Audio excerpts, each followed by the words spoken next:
As part of the Cebu Business Month 2026, we are also going to have the Tourism Forum and MICE Forum. This will be on June 25 at the Mactan Newtown. Last year was the first one, no, that the Cebu MICE Alliance is organizing the Tourism Forum in partnership with the Cebu Chamber of Commerce. And last year, we were talking to different MICE champions in Southeast Asia on how we'll be able to bring international events to Cebu. And this year, we're going to discuss further, no, on what Cebu has to offer in terms of MICE and events. Dako yun kay siyang impact, ma'am. Dako kay siyang impact. It's because we're able to showcase what Cebu has to offer. Right now, we can confidently say that Cebu is no longer just a leisure destination. We are ready to accommodate international MICE events. Dinagko na yun ato karon. Well, we're expecting to get some buyers not just from within the Philippines. We're still going to send our invitations to the Southeast Asia. We plan to bring in international media as well. Our target really is the local tourism stakeholders. This is like an avenue for us to discuss on how we can work as a group. You know what? It is understandable that before we used to sell our individual properties, but with the help of the Cebu Chamber of Commerce and other chambers here in Cebu, we already learned how to drop our brands na magtinabangay yuta. And these are the things that we learned from, like I said, the tourism champions from Southeast Asia. We're able to talk to leaders from Singapore, Malaysia. Now, the only way for us to win like bids for international events is for us to really work together. Kalimtan sa nato atong mga individual hotels, we sell Cebu first before we can sell our brands. This will be on June 25. It's going to be a whole day event from 9 a.m. to 5 p.m. at the Mactan Newtown.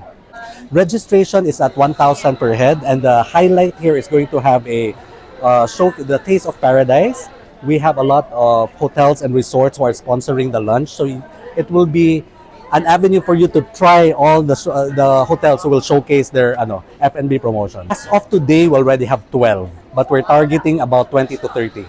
Only in Cebu that we were able to gather all the resorts. Cebu, at the end of the day, it's a friendly competition, right? Our message that we want to send across is that we have to work together for Cebu to win. So we have speakers coming from DOT. We're trying to bring in the Tourism Promotions Board.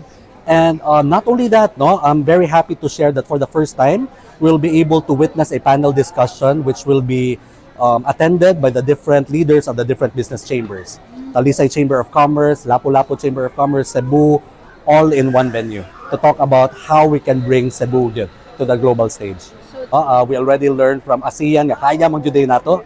Like let's say for the venue like Mactan Expo, that was the first time we're able to use that venue. Nya ASEAN man lang said ang atong gi-example. So I'm very happy to share that we're ASEAN ra atong gi-example, no?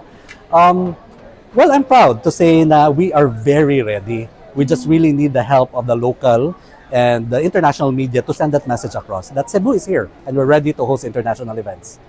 All right, in terms of collaboration, I already mentioned that we already have the business chambers who are coming in. Aside from that, we'll be bringing in, let's say, Philippine Airlines, Cebu Pacific, and all the other international airlines in one panel for them to discuss also about how to market Cebu, right? How to market Cebu, what are their initiatives. Aside from that, our Department of Tourism, our Regional Director, Jelena, will also be discussing on how DOT will be playing their role in terms of helping MICE, right? We want to learn from them also because we're doing our initiatives already. And with the change of leadership in the Department of Tourism, I think it's a perfect time for us to also understand how they can help us, specifically for Cebu. And I don't want to share more information just yet, but the highlight I would say that I'm very excited is Pato Gregorio will be coming here. He will be one of our keynote speaker, and he will be making one big announcement for Cebu during the event. We're targeting about 200 just for the tourism forum for June 25. Yes, Cebu, padayon lang yun Cebu. I know it's a difficult time for everybody, but as long as we work together, kaya bitaw yun kanina nato. And we just really want all your support to really help us increase tourism. Again, Cebu is not just a leisure destination. Kaya na yun kaya nato to host international events. And I'm sure with the opening of SMX, I'm sure you've heard about concerts coming in already, and that's very possible.